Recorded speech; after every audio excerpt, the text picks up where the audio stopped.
The last time I uploaded video in this channel talks about my top box bracket on how we encounter this common problem and how we made solution temporarily.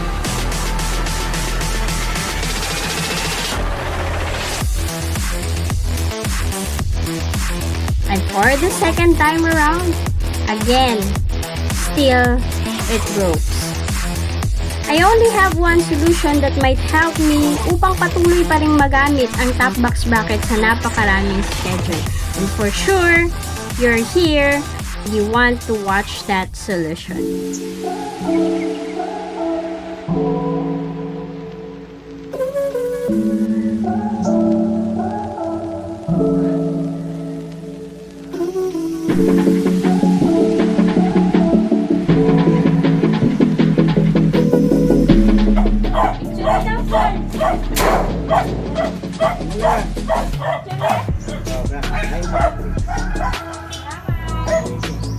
Para sa motor mo? Saan na siya, ma'am? Kapuha na ganyan ang motor mo. Mahal kayo gas ni Karolo? 100 po. Hindi mo tayo. Lawag yung kayong Aerox mo. Diyan ka po sa Aerox mo.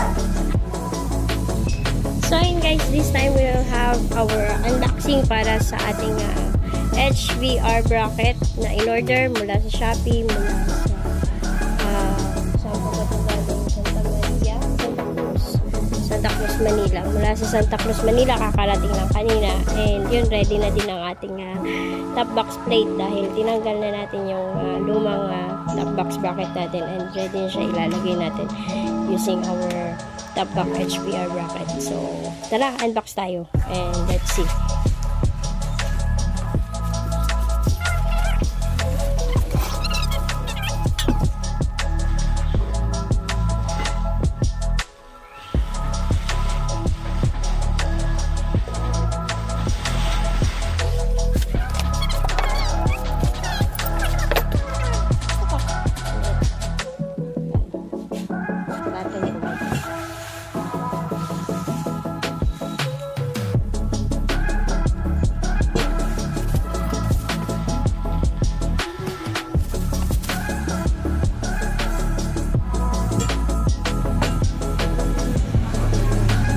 Ganyan dapat siya.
yan guys, nailagay na natin yung bracket ng HPR para sa Aerox 155cc at ito na.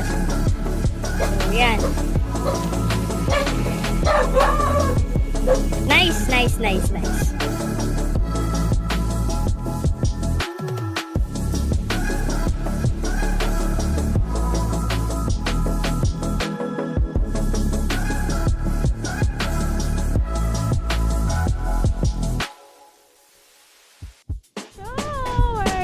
Back again on track at ayun, balikalindog na naman tayo sa kalsada. For now, let's try our new bracket.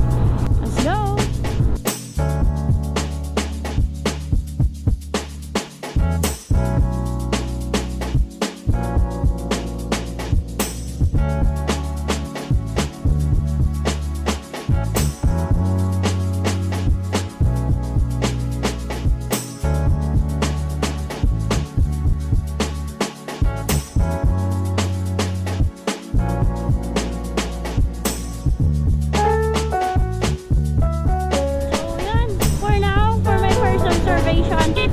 Stable yung takbo natin at maganda, okay naman, mabigat sa likod kasi magaan tayo.